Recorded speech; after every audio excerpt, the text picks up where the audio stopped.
मित्रों, पद विभाग के अंदर चौथा पदपाठ जिसका शीर्षक है संजोदेह पावकम, यानी जटाधारी होकर अग्नि में होम करो। आज हम इस पदपाठ का अध्ययन करें। प्रस्तुत पाठ 7वीं शताब्दी के अंदर महाकवि भारवी रचित किरातार्जुनीयम नामक महाकाव्य में से उद्धृत किया गया है। संस्कृत में प्रसिद्ध पंच महाकाव्यों में इसकी गणना होती है। इस एकमात्र कृति की रचना करके संस्कृत साहित्य में भारवी ने अमर स्थान प्राप्त किया है। किरातार्जुनीयम में 18 सर्ग हैं।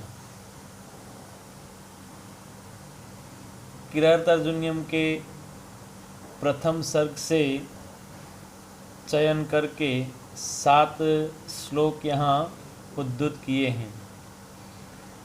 पांडवों के वनवास से किरातार्जुनीयम की कथा का आरंभ होता है। इस वनवास के दौरान महर्षि व्यास की प्रेरणा से अर्जुन के द्वारा की गई पाशुपतास्त्र की प्राप्ति की साधना इस महाकाव्य का विषय है। पाशुपतास्त्र की प्राप्ति के लिए अर्जुन भगवान शंकर को प्रसन्न करने का प्रयत्न करते हैं। भगवान शंकर प्रसन्न होकर पाशुपतास्त्र का वरदान देते हैं, पर उससे पूर्व वे अर्जुन की परीक्षा करते हैं। वे किरात का वेश धारण करके अर्जुन के साथ युद्ध करते हैं। इसलिए इस काव्य को किरातार्जुनीयम शीर्षक प्रदान किया गया है। वनवास के आरंभ काल में पांडव जब द्वैत वन में रहते थे, तब दुर्योधन का प्रजा के प्रति व्यवहार जानने के लिए युधिष्ठिर ने एक वनवासी को गुप्तचर बनाकर हस्तिनापुर भेजा था। गुप्तचर दुर्योधन की शासन व्यवस्था के अत्यंत सुचारू रूप से चलने के समाचार देता है। इस आधार पर पांडव एवं द्रौपदी आपस में स्वयं की राजकीय दुर्दशा की चर्चा करते हैं। इस चर्चा के अंतर्गत द्रौपदी एवं युधिष्ठिर के मध्य हुए संवाद में से कुछ पदों का चयन कर यहाँ प्रस्तुत किया गया है। पांडवों की दुर्दशा देखकर द्रौपदी व्याकुल हो जाती हैं। युधिष्ठिर का व्यवहार उनके लिए असहनीय हो जाता है। द्रौपदी सविनय सद्भाव से युक्त मधुर वाणी से युधिष्ठिर के हृदय को उद्वेलित करती हैं।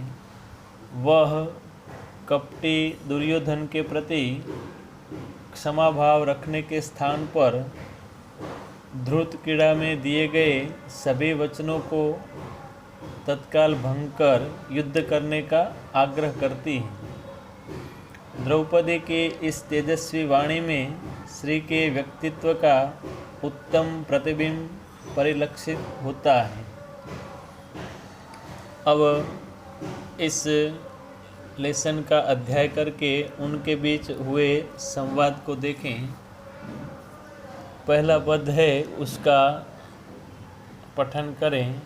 व्रजन्ति ते मूढ़धिय पराभवं भवन्ति मायाविषु येन मायिनः प्रविश्य हि घ्नन्ति सठा तथा विधान असंवृता अंगान निशिता ये सब। अब इसका अन्वय देखें।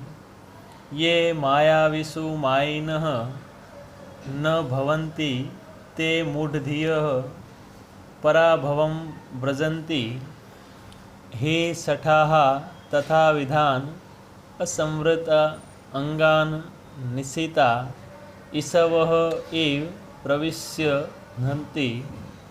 उसके शब्दार्थ देखें। असंवृता अंगान यानी खुले अंगों वाले जनों का अथवा लोगों का। निशिता यानी तीक्ष्ण, ईसवः यानी बाण। अब अन्वय के हिसाब से इसका अनुवाद देखें। ये मायाविषु मायिन न भवन्ति ते मूढ़धियः पराभवं व्रजन्ति। वे मूर्ख बुद्धि वाले विवेकहीन लोग पराजय को प्राप्त करते हैं। हे सठाः तथा विधान असंवृता अंगान निशिता ईसत एव प्रविश्य हन्ति। जो दुष्ट लोगों के प्रति दुष्टता का आचरण नहीं करते हैं, दुष्ट उस प्रकार के असंवृता अंगान निशिता ईसव एव कवच रहित देह वाले मनुष्य के देह में घुसकर तीक्ष्ण बाणों की भांति उनका विनाश करते हैं। तो यहाँ इस संवाद के अंदर द्रौपदी युधिष्ठिर को कहते हैं कि जो शत्रुओं के प्रति क्षमाशील बने रहते हैं, तो ऐसे मूर्ख बुद्धि वाले विवेकहीन लोग जो हैं, उनका दुर्जन जो हैं, जैसे कवच रहित शरीर के अंदर बाण घुसकर उसका विनाश करते हैं, ठीक उसी प्रकार ऐसे विवेकहीन लोगों का दुष्ट लोग जो हैं वह सर्वथा विनाश करते हैं। अब इसका दूसरा पद देखें। अवंध्य कोपस्य निहंतु आपदां भवन्ति वस्याः स्वयं एव देहिनः अमर्ष शून्येन जनस्य जंतुना न जात हार्देन न विद्विषा दरः। अब इसका अन्वय देखें। अवंध्य कोपस्य आपदां निहंतुः देहिनः स्वयं एव वस्याः भवन्ति अमर्ष शून्येन जंतुना जनस्य जात हार्देन विद्विषा च न आदर। शब्दार्थ इसके देखें। वश्या यानी वशीभूत, अमर्ष शून्येन यानी क्रोध रहित, दरह यानी भय। अब अन्वय के हिसाब से इसका अनुवाद देखें।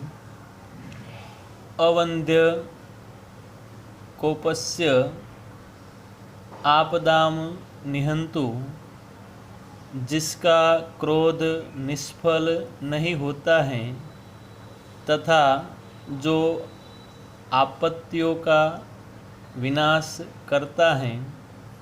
देहिनः स्वयं एव वश्या भवन्ति, लोग स्वयं उस व्यक्ति के वश में होते हैं। अमर्ष शून्येन जंतुना